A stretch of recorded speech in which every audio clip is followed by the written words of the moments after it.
Barmer Trust is an independent charitable trust that works across Gloucestershire to benefit disabled people and people with mental health conditions. Our vision is that Gloucestershire will be a better place when disabled people and people with mental health conditions are equal, empowered and their rights upheld. As a trust, we regard ourselves as an agent for social change within the county by working alongside organisations and running learning programmes to influence change. One of the ways we are doing this is with our Access to Nature learning programme. Welcome to the Access to Nature podcast. My name's Josh. I work at Barmer Trust and I'm here today with Max and Helen from the National Trust. Welcome. Thank you. Thank you very much. Could you tell us who you are and what you do at the National Trust? Absolutely. So I'm Helen Selkirk and I've got the catchy title of Visitor Experience and Programming Manager for the Cotswold Countryside Portfolio. A mouthful. And what I do is I look after the people essentially that come and visit our places, all the way from the marketing, the website, any education programs, any events, and then when they get here, whether that's the visitor journey as we call it, so the kind of nuts and bolts of their visit and experiences they might have while they're there, whether that's trails that they're going to walk, whether that's a bit of bug hunting, or whether that is even just visiting our cafes, etc. So all things to do with people and their experience in our places. I'm Max Biddlestone. I'm the Facilities Manager for the Cotswold Countryside Portfolio. What that means is I have responsibility towards our buildings. So although we're a countryside portfolio, we do have buildings, our staff work out of them, and sometimes our people go in them too. So I look after them, I keep them structurally sound and make sure that the heating's on, make sure the bins get emptied. But also I have responsibility towards the compliance of the portfolio. So that's all things health and safety. It's also all things accessibility. It's about energy performance and working towards a more carbon neutral world or carbon positive world. So it's quite a diverse role. There's also, for both of us, we both get involved in a lot of projects, both working on site and with people, and partnership management as well, so relationships with different organisations who help us do what we do. So we'll be covering all things access to nature today, but first of all I wanted to start out with understanding more about the National Trust. I think it's a name, an organisation a lot of us will have heard of, but I'd love to know more about who the National Trust is and what you do. It's one of those organisations that, as you're right, I think loads of people have heard of, but probably have a fairly narrow view of what we actually do. So we're a huge charity. And the way I always like to explain it is that we do access and we do conservation.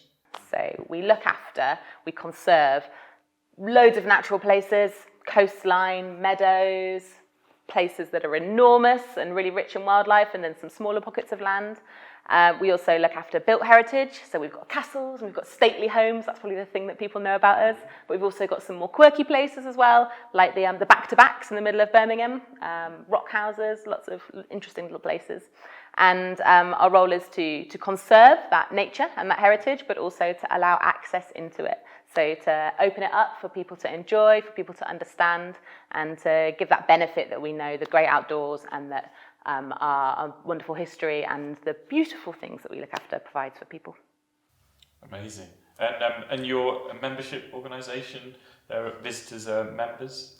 Some visitors are members, yep. So we get about 50% of our income from our membership, and we have, I think it's getting on for 6 million members now. It's something in that region, so it's huge. But then loads of the people that come to our places are not members, so they might buy a ticket to get in, or if it's the countryside, they might just walk there from their house, and there's no tickets involved. We're visited by our members, yes, but also by plenty of people who are not, and that might be people from the UK, but tourists as well obviously enjoy our places too. I think it's safe to say that there are some people who may have walked on a National Trust property without knowing it. We've got lots which are built into urban areas, as well as lots of people who can walk out of their back garden into a National Trust property, certainly in our portfolio. Yeah, I feel like I could be one of those people. You might be. So can you tell us about yourselves and how you got into working for the National Trust and what nature means to you? I'll go first. So I've been around in the organisation for quite a long time, actually. I think I'm coming up to about 9 years now. I started working as a community ranger, which is a really exciting title, because I've got a background of working with young people, working with kids, and a bit around education. So I was doing that sort of engagement stuff, I suppose, right from the beginning. A bit of learning about the outdoors with children, a bit of like marketing, social media, that sort of stuff. And really that just evolved into operations management. So I started to run properties, and now I help look after the welcome and the visitor aspect and the kind of day-to-day visitor operation for a bunch of places across the Cotswolds portfolio. Completely different story for me. I joined the National Trust just under 2 years ago now. Previously I worked in buildings management and consultancy, and prior to that I worked in charity again, in theatre. But I got to a point where I was travelling quite far for work. I wanted something that was near to me, but also would allow me to continue to work with beautiful places, interesting places, and leave a mark at the end of the day, know that I've made a difference. And it really did feel like the right organisation. I was very lucky the right opportunity opened for me. So my role is facilities management, but it's not the conventional facilities management role. Yes, I look after our buildings in our portfolio, but I also look after the compliance element, and within compliance, just to give you an idea of how important things like accessibility are, that's where accessibility sits. So Helen and I work together quite a lot in that world, where Helen's world is accessibility to make sure visitors can do it. Mine is about staff and visitors, and making it something that as an organisation we're always moving forward with. We're making sure that whenever we're talking about making change, it's accessible change. And that's something that I'm championing for our local team. And I've said portfolio a couple of times, so I should say the National Trust is a very large organisation, and it doesn't happen with 2 people, it happens with a lot. Locally, we're broken down into a portfolio, which is in Gloucestershire, we're a countryside team, so we think around 21 different countryside properties, about 3,500, or maybe 4,000 hectares of land across the county. We call ourselves a Cotswold countryside. Not all of our land is in the Cotswolds. We have a team of 20 to 30 people, varying from business support to collections management to countryside managers. Rangers, who have the coolest job title. It seems for lots of people that's their dream job, and you can tell from the fact that people stick around for it. We also work alongside other National Trust portfolios in Gloucestershire alone, so there are 2 others. There's a mansions team and there's also a gardens team. So people who are in Gloucestershire might have met one of our properties that could be Hidcote, it could be Westbury, it could be Newark, or it could be one of ours. So the Stroud Commons, Rodborough, Minchinhampton, Woodchester Park, Sherborne. It's worth saying we work in partnership with other organisations as well. So at Crickley Hill, for example, which is one of ours, we manage that alongside Gloucestershire Wildlife Trust. And actually they lead on a lot of the welcome there, because they've got a cafe and a car park and bits and bobs like that, but the land is split equally between us, and so we work really closely with them. And there's other examples like that across the organisation as well. So we definitely don't work alone. We work really closely with our neighbours, with partners, farm tenants, people just on the other side of the hedge, whatever it may be. And sometimes we act as an advisor or a consultant as well. So projects where there's built heritage being restored that might be owned by the council, for example, sometimes we will advise on that and support.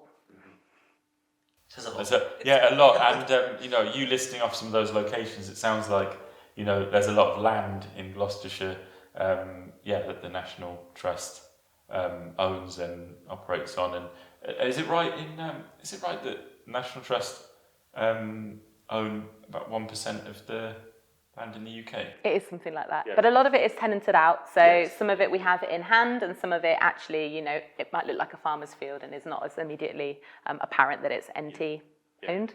But actually around the patches that we have, it is a lot of open access land. So it's a lot of land that people can wander around and enjoy, and we're fortunate. It's really beautiful around here. We have some absolutely gorgeous spots, some cracking views. Again, we like to play as which is the best view from any of our properties in Gloucestershire, and that argument can go on for hours.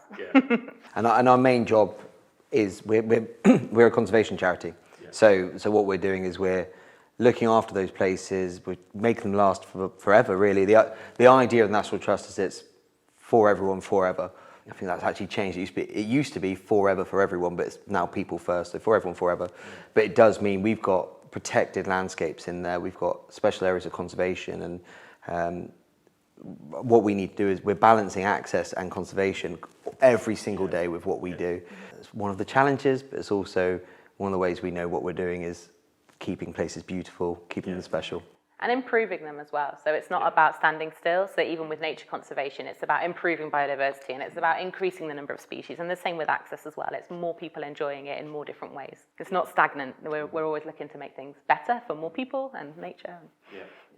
Thank you. And I just wanted to pick up on the point you raised about accessibility and access sitting in with compliance, which I think is a really important point to raise, because making sites accessible, it's not just a nice thing to do, it's something we have to do, and accessibility. So it's interesting that, because it sits in compliance, but it does also sit with me in visitor experience. And actually, it is one of the two key elements of our strategy at the moment, the National Trust. So it actually sits with everybody. It sits in all of our strands of work. Rangers have accessibility as a huge part of their role as well. They're not just all about the trees and the insects.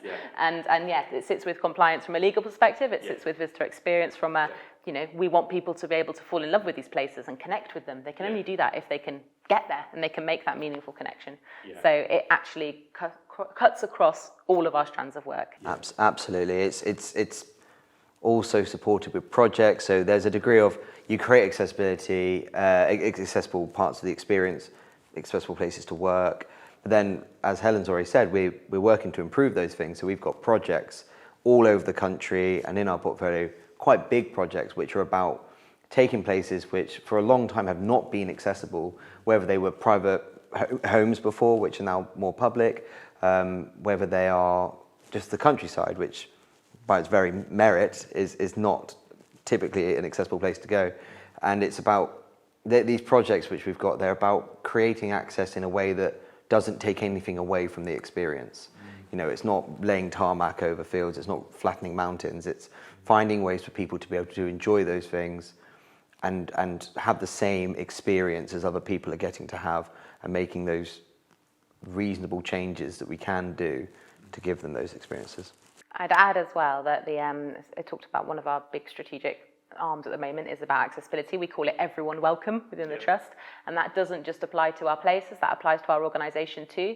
So part of that work is around making us as an organisation accessible to work and volunteer for as well, and that has been a huge piece of work internally too, is how do we make our projects more accessible for people to engage with, how do we make it a place that more people, or an organisation that more people can work and engage with. So it's not just the places we look after, but it's us internally as an organisation too. I think that's really important. And I think it's really important to acknowledge that accessibility encompasses so much, right? From physical to cultural, ways of working. And there's even been a review of how we recruit, for example, to make sure that we are being a more inclusive organisation in recruitment, and we're not discriminating people on the basis of what life outcomes, experiences they might have had to date. And so, we're here to talk about Access to Nature, which is a programme of work delivered by Barmer Trust in partnership with the local Nature Partnership in Gloucestershire. And I was wondering, how did you get involved in that work?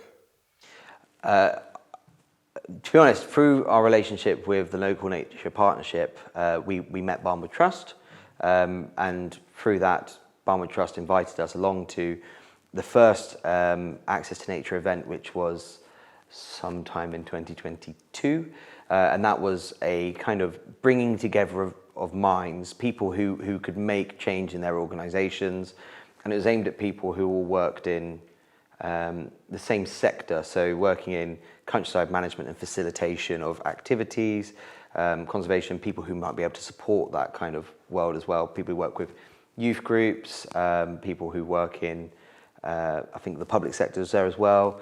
Some big operators of countryside in Gloucestershire were there.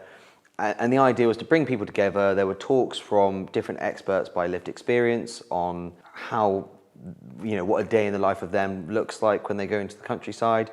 And it really resonated with us, and it was really kind of eye-opening. I think lots of people said, oh yes, this is important, but I don't think there were lots of stigma broken down on that day with some data given about how there's actual research in this place where people aren't not attending because they don't want to. It's the people who don't go out into the countryside really do want to, but they can't for various reasons. And there's this whole range of barriers. And what was very clear from that first Access to Nature event was that pretty much every single person there, and lots of people who weren't able to make it, all want the same or similar things. They want an accessible countryside. They want everyone to be able to enjoy it.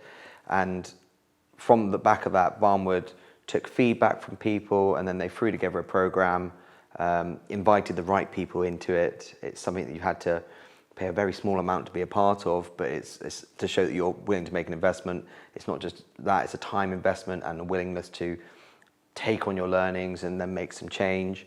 And that's thrown together this program, which is taking place in 2023. So it's half a dozen or so sessions with a different focus each time. And that's where we bring in people like Helen, who are the right people from our organisation to be involved in those conversations. And it's quite interesting because there are people who are invited who are in different positions, but again, you're finding people who are on the right kind of thought trail as you. We know that we're an organisation that centrally, we've got the right strategies in place, the right objectives, so we don't feel like we need to go and challenge that too much. But then there is a kind of bit more guidance on, maybe we don't individually know everything, and there's knowledge we can pass on, as well as some kind of ideas on how we could execute our strategies that we can pass on and put that into what we're doing, and then we can echo that through our organisation. There are also smaller organisations in that room who don't know how to get started with these things. They want to do it, and it's very clear that they're listening to everything. They're helping shape values into what they're doing as an organisation. They're meeting people who could help them with funding and partners they could work with on other things.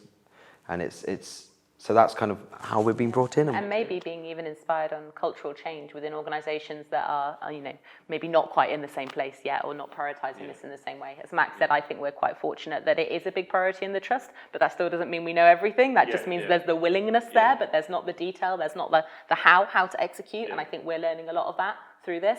However, for some organisations, they might even be at that point where they still need to cross that first hurdle and prioritise it and understand why it's important. So I think the different people in the room are coming from a different place in terms of where their organisations are at, but we're all on the same perspective of the importance of this thing. Yeah, and the journey. And I think after that first event, there were lots of different possibilities where this work could go. And I think there was this general consensus that learning was the place to start, and collective learning. And I know lots of kind of peer learning and sharing has been happening.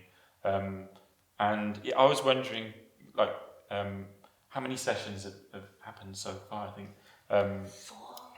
4 sessions so far. Can you tell us a little bit about what you've learned so far and what those sessions have been? Shall I square off what I think the themes were of each one?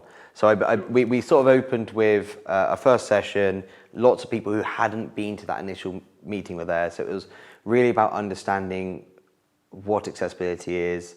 There was a focus on the laws around equality and inclusion, and kind of giving a good understanding of protected characteristics, and really shaping the motivation you shouldn't need. The kind of almost the stick, if you like. But again, you're telling that to people who can then take that back to their organisations and say, yeah, we should be doing this, but also here's why. If you're not convinced, here's a bit more proof. And then we also had a look at another session where we talked about accessible, I might have these in the wrong order, but accessible communication, so using the right language. And I mean, it was very clear, certainly for me at that point, that I'm still not completely up to date with my terminology, still learning. I think we're all in that room very accepting of the fact that we're still learning. It's a safe space to kind of, and that's repeated every session, it's a safe space to... And that these are live debates as well, it's not the case that you learn the right terminology now and then that's it, but these are ongoing conversations, and that it's good to be part of that conversation, but you need to keep up with it too.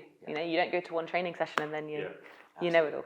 It's knowing where to look, so we've been given resources and places to look for them. Session 3 was hosted by the Sensory Trust, or hosted by Barnwood with Sensory Trust presenting, and that was talking about access audits and what you would look for in terms of physical accessibility in particular. There's a few echoes of previous sessions where language is coming up again. So you're not saying one thing, dropping it and moving on. It's a golden thread moving through the whole program.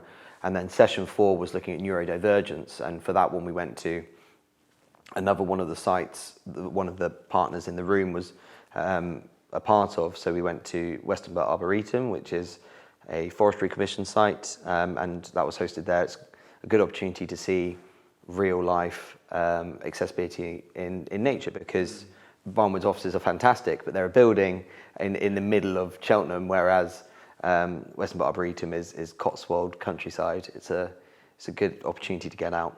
And then we have a couple more sessions to go, and I'm not 100% sure what the themes are, but we know that we're hoping to host one of those final sessions as an opportunity to look at a different type of countryside, because I think one of the really important things to remember is, and even in our own ownership, it's never the same. Yeah. There's always different challenges, different barriers, different audiences even that come in. So Yeah.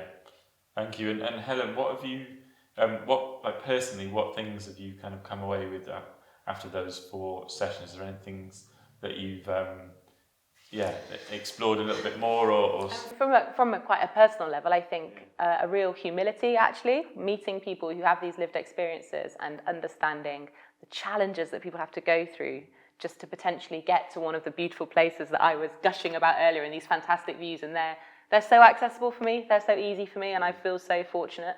So there's just been something about leaving the sessions and being like, wow, I really want to help now. I really want to make it better for others, because I get so much out of being in the great outdoors. I love it, and I've now met more people who've really opened my eyes to quite how challenging that is for others, and something about the breadth of what accessibility means as well. We can sometimes get quite narrow in our kind of checkbox exercises, and almost to the point of, can a wheelchair get there, and is there a bench, and is there a braille guide, and that's it, that's accessibility done. And I understand why these checklists exist, but then these conversations and these sessions have just really broadened it out and actually made us, not in a pessimistic way that there's so much to do, but actually there are so many little wins that you can deliver for somebody. There's so many little hidden barriers, but some of them are really quite simple to fix, and it doesn't all have to be all singing, all dancing, multi-million-pound projects. Sometimes it's just a little sticker that helps someone, or it can be just a little note on the website, or like tiny little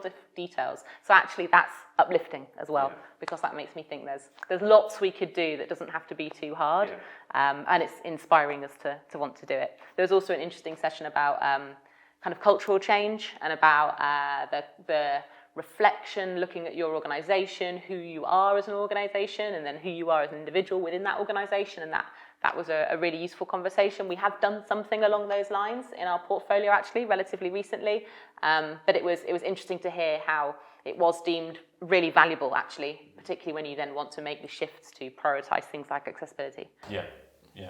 And knowing more about what accessibility looks like for different people, and also it being a journey, right? I think like you're talking about going on this collective journey where people are at different points. At this point, where would you say, in terms of the work you do as National Trust in Gloucestershire and also in your teams, where do you think you're at now, in terms of accessibility? Multiple places. Yeah?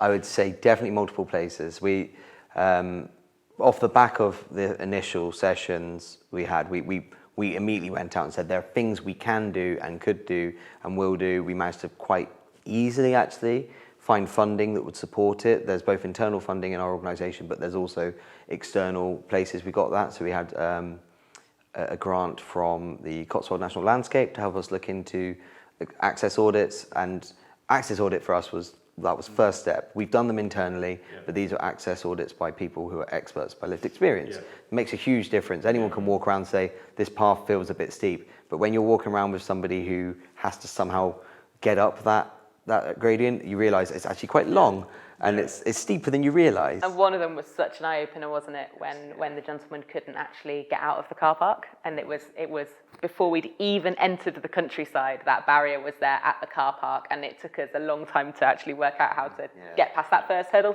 to enjoy the rest of it, and we just wouldn't have spotted that. Sorry, for people listening, watching, it'd be really good to talk about, explain what an access audit is and what your experience of that. It's a really well worded way to put it. I think it's a tool. An access audit is a tool, and in theory, you kind of need to tailor it to what you're doing. There are access audits for buildings, for the countryside. So the journey we went on, we used a charity in Gloucestershire. So the people who were doing the audit themselves were experts with lived experience, but they're also potential visitors. They're people who can speak that this is something that they could come and do.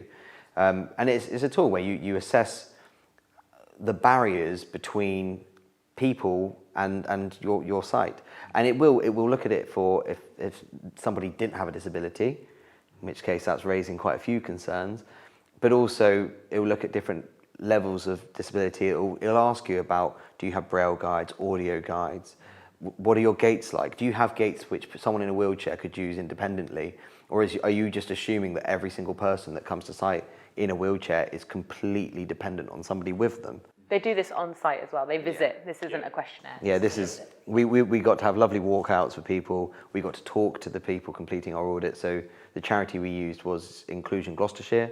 And again, they're a charity who specialise in this sort of thing. They knew what they were talking about. We could have easily taken their form and done it ourselves, but I think that set of eyes is so invaluable, and it was very eye-opening. And it wasn't just the site itself, it was the pre-visit information. So they also audited our website, which had just undergone a massive refresh, and we got a good score actually. So that was nice to know that the investment was worth it. And then, any kind of literature or materials on site too. So it was the physical aspects of the site, but also those barriers that might stop you getting there in the first place, like what information is available. Yeah. I think what's quite important as well is that they didn't tell us exactly what we had to go and do afterwards. They said, these are your barriers. Here are some suggestions. However, every organisation is different. You've got branding to worry about. You've got all sorts of different ways of working. So they said, these are your barriers. You need to do something about that. You might want to consider this. Go off and resolve it. So that's moved into an action plan for us. We've had to prioritise things. Very, very simple example. No point us fixing a track halfway through a park if they can't leave the car park. Part one, work out the car park, get them into site, and focus on giving an experience before you focus on giving everything, because you have to find the money for these things. You have to take the time to do them. You also have to communicate to them. One of the biggest messages we got on the very first audit we did was, it has to be worth doing. So there are accessible places, and they might just be a field by a car park. Here's an accessible experience for you, but is it worth doing? Are you giving the same experience to everyone else? What are the landmarks in the places that people are trying to get to in your park or in your property, and take them there?